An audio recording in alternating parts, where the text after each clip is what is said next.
book we're talking about today is Dare to Serve, Cheryl Batchelder. It's one I read a long time ago, has really embodied a lot of who I pull through particularly, which is dare to serve. The idea, particularly within the book, is servant leadership. It's a buzzword that you might hear out in the media right now, or in the just various different leadership styles. There's lots of different leadership styles that are out there. This is one particular one, which is the servant leadership.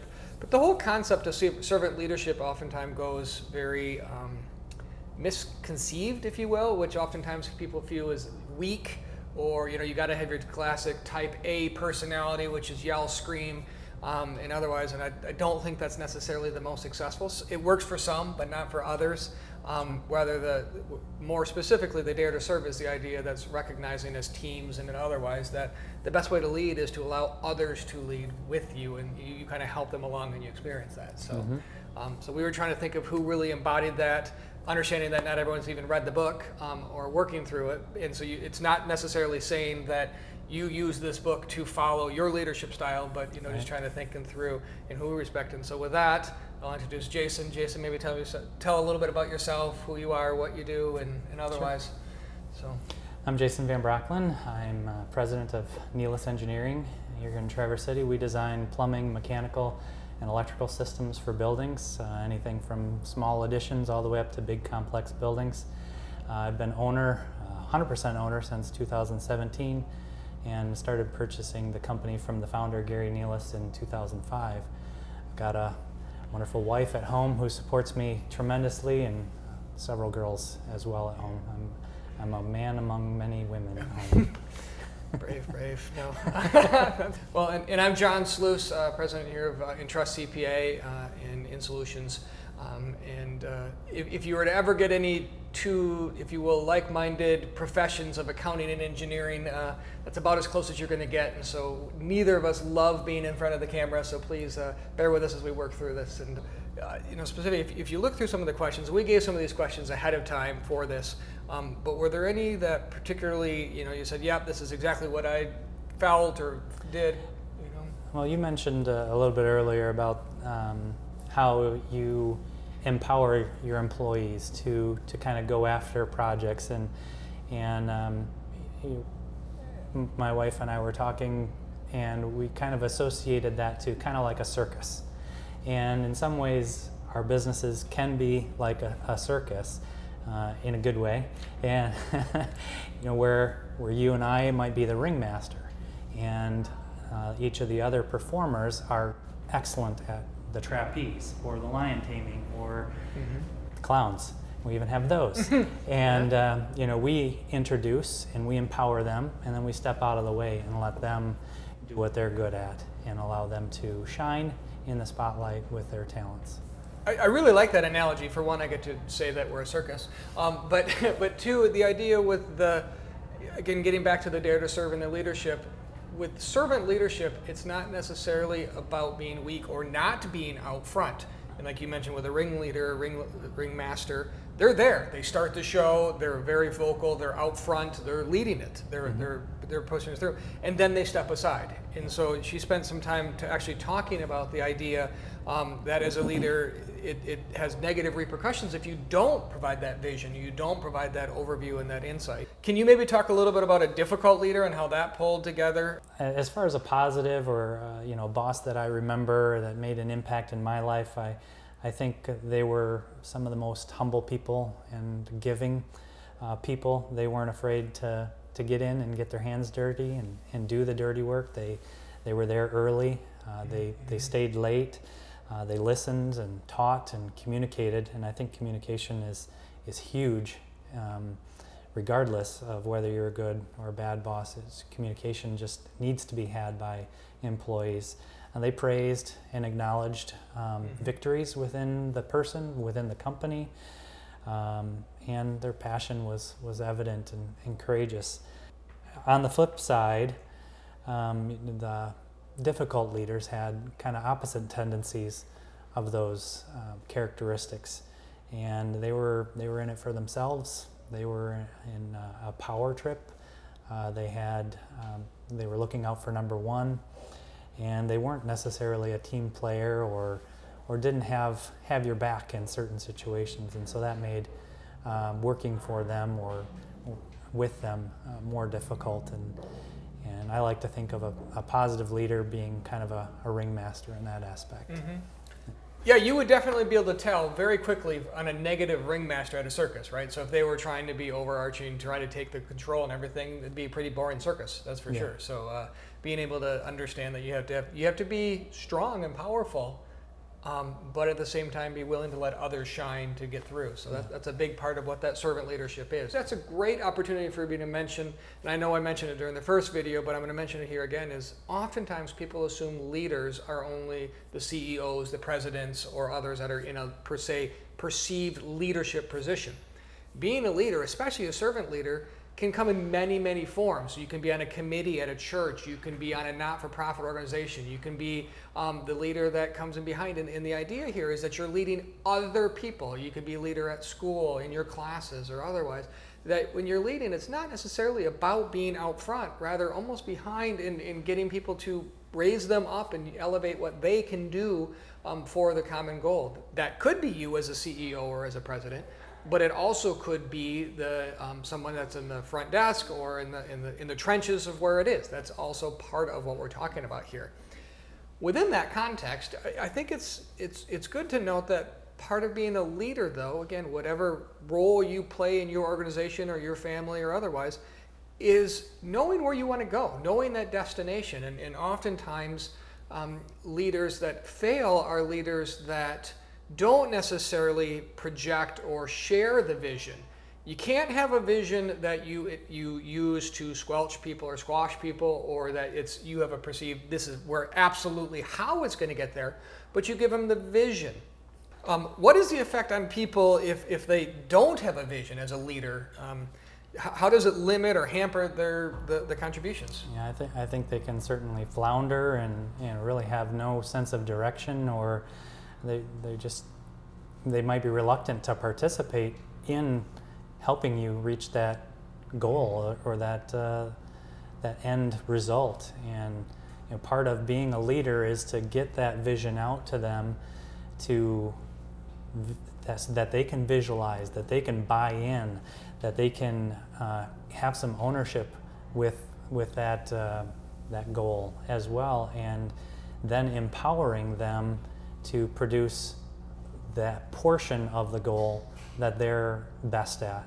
And when there are unanswered questions and fears, it is definitely going to hamper reaching that goal. And that's why communication is just so vital and so important. When I was going after my master's in administration prior to buying into the company, and we were going through this organizational change, and my master's paper was on easing the stress and uncertainty of employees. And one of the number one results from our survey in doing this research and paper was that communication was huge. Once the people knew about the goal, once they knew how they would be a part of the goal, they got on board and followed, and it was great to see. That's interesting. And example I might use with this too, within the leadership role, is say as the leader, you know that we're on the north side of Traverse City, we need to be on the south side of Traverse City. You have to express that you want to go on the south side of Traverse City, so in order to get there, otherwise you're going to go in the wrong directions. Now also as a leader, you have to be okay, are we going to take 3 Mile, or are you going to take South Airport, what different particular ways? Now, as a leader, you have to recognize and be open with the idea that different directions could be taken. Yeah. But once the organization starts down one path, then it's your leader as the role to say, okay, well, since we went this direction, if our end goal is still south of town, we got to start focusing this way. And so if you choose to go cross town, well, that means that you're going to have to then stay that direction. You can't go all over the place. So yeah. I think Cheryl uses the example within as a travel destination, as a leader, you got to tell them if you're going to go somewhere warm or cold, because you know how to dress, right? So you can't expect your team to fully be there if you don't tell them, hey, we're going skiing, because they don't know whether they're going to bring swimsuits or skis. So there's an analogy, I suppose, when you're trying to reach a goal. The goal is to reach the moon, And if you're here on Earth and you're trying to reach the moon, if you are 1 degree off, you're not going to reach the moon. You're going to reach some other place because the goal was not clearly defined or the direction was not clearly given. So within, being that servant leadership and the idea of the ringmaster and pulling up the other talents, part of it is also understanding what are the different people that make up that team. How are they? What are their strengths? What makes them tick? How do they work with it? So you got to have that. You got to discover the personal purpose within that, and so part of that personal purpose is understanding why do they work? Why do you work? In Dare to Serve, Cheryl talks about how our personal purpose has an impact on our work. We bring the purpose. Has that been true to you, and if so, how? Purpose, I would say it's a little hard to talk about or maybe put into words. It's something kind of that I feel deep inside me, and it's your why. It's the filter that everything else kind of runs through. Our corporation has a set of goals, and our goals is at the beginning of our employee handbook. And if it's all right, I'll share with you our goals, and that kind of helps define our corporate purpose as well as each individual that works there. First is to glorify God in everything. The second is to treat others with uncompromising truth and trust. Third is to mentor unselfishly and to seek out a mentor. 4 is to be receptive to new ideas, no matter where they come from. 5 is to take personal risk for the organization's sake. 6 is to nurture a thankful spirit in all things. 7 is to not associate with dishonest dollars. 8 is to put the interest of others before myself or things. Number 9 is to give back to the community without fanfare. And number 10 is to put things in perspective and laugh often. It's healthy. So these goals and purposes that are evident to anybody that comes to work for us can bring deep meaning to the corporation as well as to people's daily lives. And it kind of puts an intentional focus on what we're trying to do through our company. How did you come up with those goals, or was that a team? How did that it was initially established by our founder, Gary Okay. Nealis. He put those together, and they resonated so much with me and with everybody that's there that we've continued to have them as our business goals day in and day out. And do you go back to them on a regular basis? Do you look at them? Are they on a board? Are they? How do you feel that gets pulled in every day? Or Unfortunately, they're not listed on a board somewhere where people can reference them daily.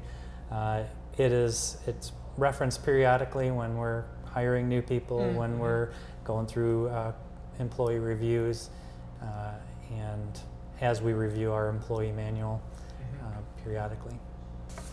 So you listed 10 things there, which is, I loved every one of those. Is there one that resonates more for you personally? I mean, I know you can't take one isolated from the others because they all have different purposes, if you will. But is there one thing that you try, or one principle that you try to use within those more than others? If I would have to narrow it down, I could probably pick 2, and that would be number 2, which is treat others with uncompromising truth and trust. And number 8, put the interest of others before myself or things. And I think that is the embodiment of a servant leader, is to think about the others before yourself. For me, I have 3 kids at home, but I've got 9 families at work that I'm looking out for and taking care of, and trying to do the best that I can as a leader to help them to succeed both in their professional lives but also in their personal lives, being available to them, to listen to them, to hear their aches and pains, to hear their things that are going on at home, and try and in whatever way possible assist. What was your response to, think of one principle that you believe that had that shared between you and the people that you lead? So going back to the trust and the truth and putting others before yourself, I think respect comes to mind. We're a team, We're individuals, and as I mentioned, we have stresses at home. We have losses, either through death or other ways, health concerns, and we have responsibilities outside of work. And respecting each other's time, respecting each other's knowledge and expertise, that kind of correlates to each other. We try to function as a company, but in other regards, we're like a family in and of ourselves. As a company, we laugh at the crazy things that our kids do, coming in with stories and unbelievable stories of what some of our kids have done. And we participate in inter-office challenges. We recognize personal as well as corporate achievements, and we show interest in each other outside of work. We have a family in our office that when it came to a holiday time, they invited a single individual over to their home. Because of COVID, he was restricted from traveling to go see his family across the country and really had nowhere to go. So when I heard that there was that kindness and graciousness extended to someone within the office, I couldn't have been more proud of those people to do that. That's a great feeling, right? You know, the welling up, the pride that comes with it, and as the leader, that you helped foster that. But you helped foster, but at the same time you didn't. You saw the idea that it wasn't you prompting for it per se, but it was them, and then just that pride that comes with that, I think is great. And I think that's also something I mentioned here too. That is, I sit across the desk talking with our clients and talking with people that we work with, and I would imagine you do similar. Is that we oftentimes think that corporations or these businesses are these big, gigantic conglomerates that are hollow and empty, and they're not. We live in northern Michigan. We're here. This is, we're families. We're people that we interact with and we embrace with. So being that servant leadership is you're recognizing that as a leader, it might be in your family, it might be in the business, but it's families that you're leading, and it's people, and it's lives that really do impact. And the more that you can allow others to really shine within their respective areas, the stronger they're going to be, and that family just grows together.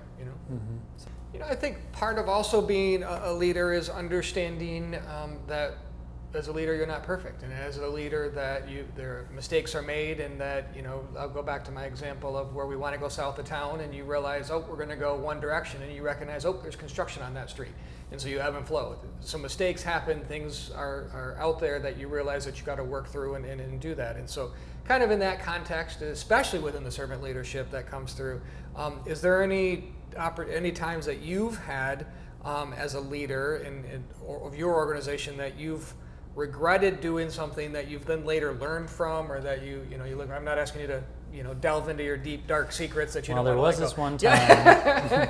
But the idea we're saying that we oftentimes learn from our mistakes, and we learn, especially within the servant leadership, that you're out there and you're putting yourself out there to be part of that. But is there anything that you kind of have that context, if you will, of a time where you've learned from what you regretted doing? Well, I think your example of we're going south of town is a great example, and going back to if we're going to reach the moon and we're off by a degree, we're not going to hit it.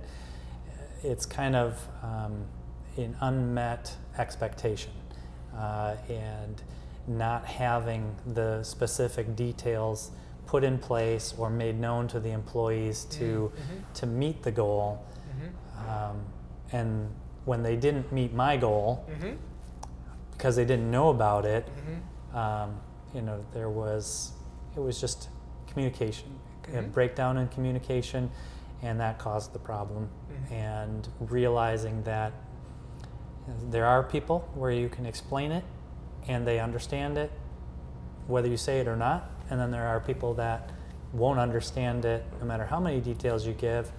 So you still need to impart as many details in order for them to reach the goal that you are going to place before them. And part of what I would imagine that you do on a daily basis is take people's visions that they just spit out and say, this is what we kind of want to do, and then you have to take it and put, as an engineer and the mechanical engineer, and you have to be able to take it and put in very concrete, descriptive ideas. So the idea that you've been expressing here of taking that communication and communicating, I think, is very clearly what you do on a daily basis, which is it is the idea of someone, the architect may have a concept, and then now you got to take that concept, which is visioned way out there, and then practically give those directions that come along with it. Yeah, it comes down to, well, what kind of heating system do you want? And you have to be able to communicate with the clients or the architects or the owners or whomever it is that's doing this project, and you have to pull out how much budget do they have? Can they afford this grandiose of a HVAC system that they're calling for? Or do we have to kind of take a step back and revert back to maybe not as difficultly designed? Same thing with electrical systems. Well, everybody would love to have a generator. Everybody would love to not have to pay utility bills, but can we afford it? No, maybe we need to reduce some of that scope back, and it's pulling out the actual desires with what they can work with budget-wise. And so it is communication. It's daily. And I think that also actually brings up another point too, in the idea from what I talked a little bit about earlier, was the context that we're placed in as individuals and as a leader. We tend to assume just employee-employer relationship, but there you brought up the idea of an architect and the or customer and all these different relationships. And so there are different relationships that you have that you are placed in a leadership position that you may not think of as the stereotypical leadership, that you are guiding and hearing what and being the ringmaster of these different things that people have and where you want that outcome to be. Yeah, you want to convey to your client, to your owner, that you have enough knowledge, that you are professional enough, you are smart enough that you know what you're talking about. So you have to be a leader in that aspect, but then you also, in some aspects, you have to kind of take a step back, and you're not running the show. You've got an architect who you're working for, or a contractor who you're working for, that they have to be the one that takes the lead, and you're kind of taking direction. So we kind of move back and forth between that leader / servant and worker role quite often. We just talked a little bit about the areas where we learned and we regretted. What's a particular achievement that you had that you're most proud of, that embodied the dare to serve, embodied the servant leadership, that would be a win for you and for the team? I think back to when Gary approached me to actually start buying into the company. It was going to be a sacrifice for me time-wise. It was going to be a sacrifice for us family, financially.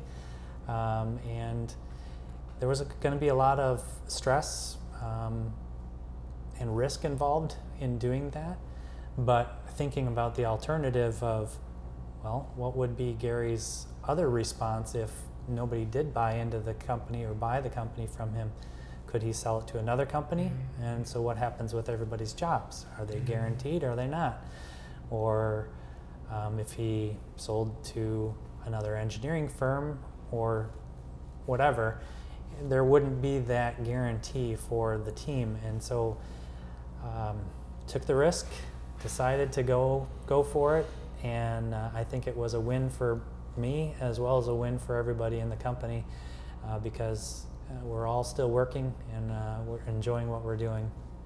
Can you share an experience where you needed to be courageous, perhaps when there was naysayers out there, or even in your mind that you weren't sure exactly of something, that you may see the vision but just had that fear a little bit out there, that you had to be bold and just push past that?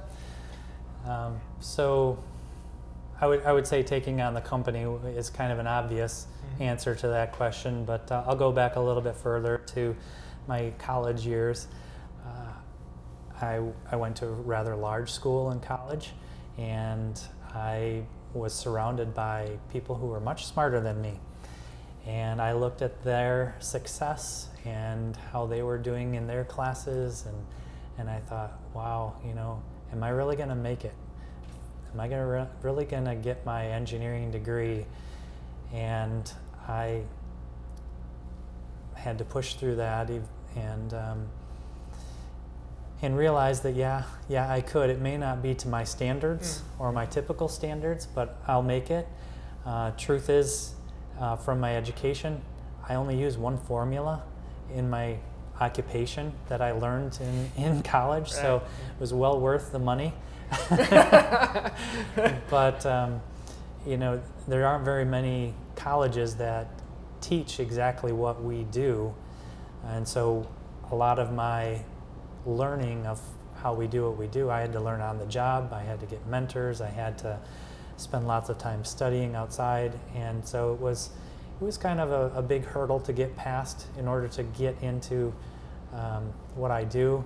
I was fortunate enough to find a job here in Traverse City that was something that it was an internship prior to me graduating, and it was just something that I was so appreciative for, and pushed me into that, and realized that some of the studies that I had there I don't really need, because this is the focus that I'm going in, and I couldn't be happier doing what I do. I love seeing the drawings from two-dimensional to a building being built and being completed in 3D. Great satisfaction of seeing those things completed. I think that it brings up a difficult thing. We deal with it here in the accounting as well, and that is, as the profession, you got to have that level of expertise that you're operating under and that you're expecting and that you're doing, and you owe it to who you work with. But at the same time, be willing to put yourself out there to know that you got to learn, you got to make mistakes, you got to work through it. And so that balance between it, and put yourself with peers that are smarter than you, and that's how you learn from it. And as the especially the leader of that organization, is you recognize that there are individuals that are better at certain areas than what you are. That's a big part of it. And so that actually does bring up a really interesting area that I see is, working with very technical experience, that you're surrounded, that you hold yourself out, that you have to be strong and competent at what you're doing, but also recognizing that there are others that might be better at certain areas. And I really liked, actually within the book here, and she's actually quoting Rick Warren, so it's Cheryl quoting someone else, but it says, humility is not thinking less of yourself, it is thinking of yourself less. So where that gets me to a little bit, and I think what you talked about, was the idea that you have to put ourselves out there. It's a scary thing, but part of putting yourself out there in doing it with humbleness and humility is the idea that you can surround yourself with others, and you just got to think of yourself a little bit less and let them expand up and do what they're doing. So it's not necessarily saying that what you're doing isn't correct or is proper, but it's surrounding yourself with others that can pull up what they're doing and recognize it as a team. So every team member is essential to getting your work done, and you need a ringmaster, you need a lion tamer, you need a trapeze artist, you need everybody in the circus in order to pull it off. And you need the clown too. You need the clown. Yeah. A big part of what Cheryl talks about too is in the idea within the Dare to Serve is the concept that you could talk about all these different strategies, but unless you actually pull it together and make it purposeful and make it through there, it oftentimes doesn't go anywhere. And so this is a quote from her now, is, I've come to believe that every life has a theme. Sometimes it takes a long time to discover the theme of our lives, but if we pause and look back over time, that pattern presents itself in the story of our lives. And so looking back over your life, do you have any themes, in preparation for this? When you looked back, did you see any themes that occurred? And then how can those experiences benefit your team? I would, it'd be hard to think of one theme, but this question makes me think of something that my wife does every year. At the beginning of every year, she associates one word for that upcoming year, and the word either comes from a past experience or a particular goal that she has. Some of the words that she's had in the past have been resourceful, which means we don't go out to eat as much, or victorious, or trust, or steadfast, and sticking to what you're doing, knowing that where you're at is where you need to be. Sometimes it's just what's on her heart, but oftentimes we see that word interplayed with daily living, and we see how if we're faithful to that word, that other things become faithful. And I think the same thing would be true for me. I don't necessarily have one particular word that I go off of. I don't have a particular resolution or goal that I set each year, but my theme or these words kind of ebb and flow with what my company needs me to be at any given moment, because there's so much change and so much complexity to the business world right now. COVID, sans COVID, without COVID, it's still difficult, and so just being what I'm needing to be, what I'm called to be at that given moment. So, with that in mind, and overall in the whole interview we've had, so thank you again for coming, spending the time, putting yourself out of your comfort zone. I could have very easily placed, when I asked about things out of your comfort zone, this video probably would be there. Again, we're accountants and engineers. This is not necessarily what we do very well, but so thank you for Correct. coming. But is there anything that you look back as saying, okay, how would you want to be remembered as a leader and as an individual? Sure. Well, I appreciate you asking me. Certainly not a person that thought this would have been top of my list of being asked to do, but I appreciate being asked. And I think a lot of leaders might go to some glorious accomplishment, some discovery. For us, some building that was built. But I kind of want to be remembered as faithful. I want to be known as the person that was steady, that was there, that, like I mentioned earlier, got their hands dirty, was in early, stayed late, was seen by the employees as somebody that would do anything for them, had their back, and was faithful in watching the company succeed, but in everybody on the team succeed. And I think that's kind of the legacy that I want to leave, and I know that it's not something that I can do on my own. I need the support and encouragement of my wife, but it's also something that I need to go to God with every day. I need His strength and His wisdom and His leading every day. And on our refrigerator at home, we have a saying that says, labor for the glory of God, by the power of God, under the care of God. And I think that pretty well sums it up. It does. Well, thank you for joining us. Thank you for joining us. We will come to you next week as we go through a little bit more in depth of the actual book, but definitely appreciate you watching this, and definitely appreciate you coming. So thank you. You're welcome. Thanks.